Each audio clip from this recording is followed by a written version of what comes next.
Welcome back to Boundaries and Assertiveness. So, last week we talked a lot about why boundaries are important.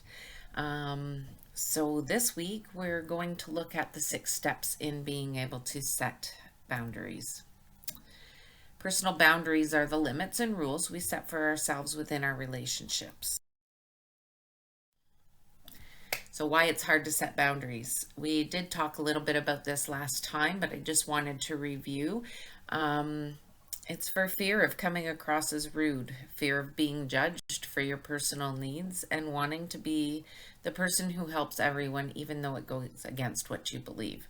And that goes back again to the gut feeling. That gut feeling when you don't want to say yes, but you feel you should. So there's 3 broad styles of interpersonal behavior. There's passive, assertive, and aggressive. Aggression versus assertion. So aggression usually results from too much negative emotion and hostile attack, usually against someone else, whereas assertion is being confident in standing up for yourself and your beliefs while maintaining respect for other people. So these are the 2 little bubbles. If you're an individual who has a passive personality, you usually stand back and do what other people need.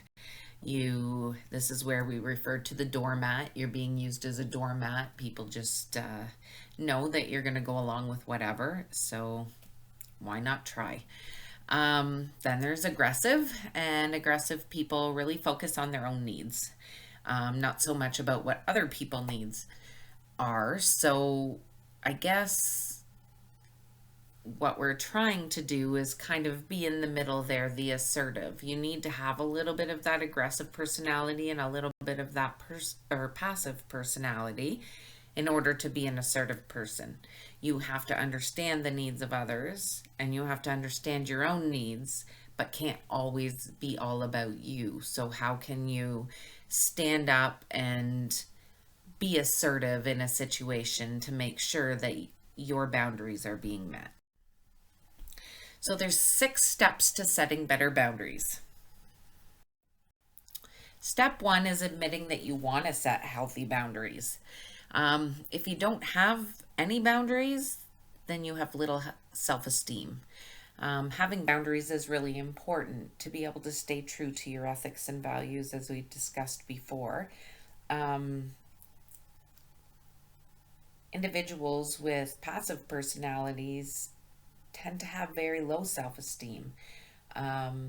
They're not so worried about the needs of themselves. They're more worried about other people. And it's very important. And you'll find that once you start setting boundaries, that first one is really, really hard. And then they just start flying off your tongue like you've done it your whole life. It becomes so much easier once you've learned how and why and how to communicate. Decide what your core values are is step number 2. So who are you? And what do you value? Making sure that you get to know yourself in this process. What is it that is very important to you? Things that you don't really want to give up to make other people happy. And that's one of the most important things about setting boundaries. Step 3, you can't change others, so change yourself. This is really important to understand. We don't change other people. What we do in setting boundaries allows us to be able to show people how we want to be treated. It is then that person's responsibility to decide whether or not they want to respect your boundaries, if they want to be part of your life, if they want to be friends with you, any of those things. It's about them changing themselves, not us changing them. Step 4 is decide the consequences ahead of time. If you're going to set a boundary and you communicate that to somebody, you need to figure out what is the consequence going to be if individuals do not recognize that these are my boundaries, if they continue to push? So an example of this would be, I'll use work for an example. I have a work cell phone, and my cell phone is on between 9 and 4, Monday to Friday. I tell people this when I give out my cell phone number, but if I start answering my cell phone at 6 o'clock at night or at 8 o'clock at night, the individual who's calling my cell phone is then going to think that I'm available. So I can't be answering the phone after that set time. So that's the boundary that I've set. I've set a boundary that I answer my phone between 9 and 4, and that's what I have to do. Step 5 is let your behavior, not your words, speak for you. So my phone goes off 6 o'clock p.m. I don't answer it. That's the behavior. If I do answer that phone, then I do have to tell somebody, I don't really answer the phone after 6 o'clock, but are they really going to believe me because I just answered the phone?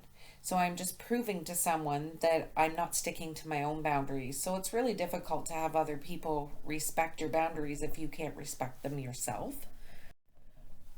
Step 6, say what you mean and mean what you say. And that is where my 9 to 4, if I start answering my phone at 6 o'clock, then I'm not meaning what I said. It's really important. So if I answer the phone once after 6 o'clock, then the next time somebody calls, they'll say, well, why didn't you answer your phone? You did last time. So it's really important that we really think through the consequences of these boundaries to make sure that we can follow through on them. They have to be realistic.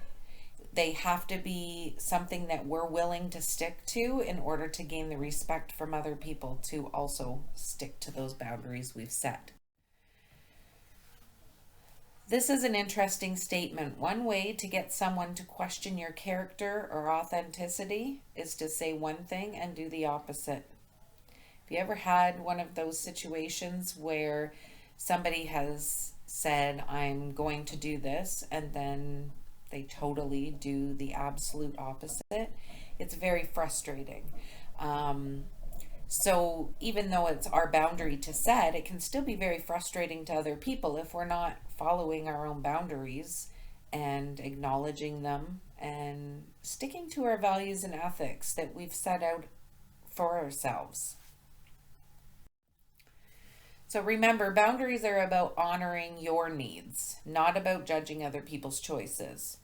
Sometimes individuals make choices in their life that maybe we wouldn't make in ours, but that's not for us to judge them for. Everybody has their own right to live their lives the way that they want to. It's not up to us to decide whether it's right or wrong. People may not think that what is valuable or ethical to me is something that's ethical or valuable to them. We have to look at this, that's okay. We all are individuals, and that's what makes us unique. And we need to make sure that we're being honest with ourselves and honest with other people when we're setting those boundaries, and that we're not judging other people because they don't live their lives the same way as we choose to. The basic difference between being assertive and being aggressive is how our words and behaviors affect the rights and well-being of others. Someone who is assertive is someone who's going to tell you how to live your life, going to tell you what you should and shouldn't do. Really not up to us to tell other people. We need to be strong individuals with our values and ethics and stay true to ourselves. And in that time, we also need to respect other people's decisions and boundaries that they've set in their life for what they would like to accomplish. I am going to put in the comments a little worksheet that you can work on whenever you have time, just about changing the way that we talk to people. about how using I statements instead of you statements can be so much more accepted by other people. There's no blame in using an I statement. No one can tell you how you can feel. Your feelings are your own. So I would like you to try and work through one of these sheets and see how it goes for you. And if it's something that really you're struggling with, please reach out. We can walk you through some of those I statements. And the next session that we do is going to be on communicating our boundaries and how to communicate with people without letting people be angry at your choices and not owning how they react to your boundaries. So, this is Boundaries. And if you would like to contact me anytime to discuss if you're having trouble with boundaries, if you're not sure how to set boundaries, I am happy to talk to you along with any other peers on our team. You can reach us through peers at cmhaoxford.on.ca, or you can look for us on our Facebook page. We would love to hear from you, and we hope that you're all staying safe during this time, and look forward to seeing all of your faces as soon as this is over. As soon as we all do our part and stay home, we can get this over with and return back to our normal lives. Have a great day. Thanks.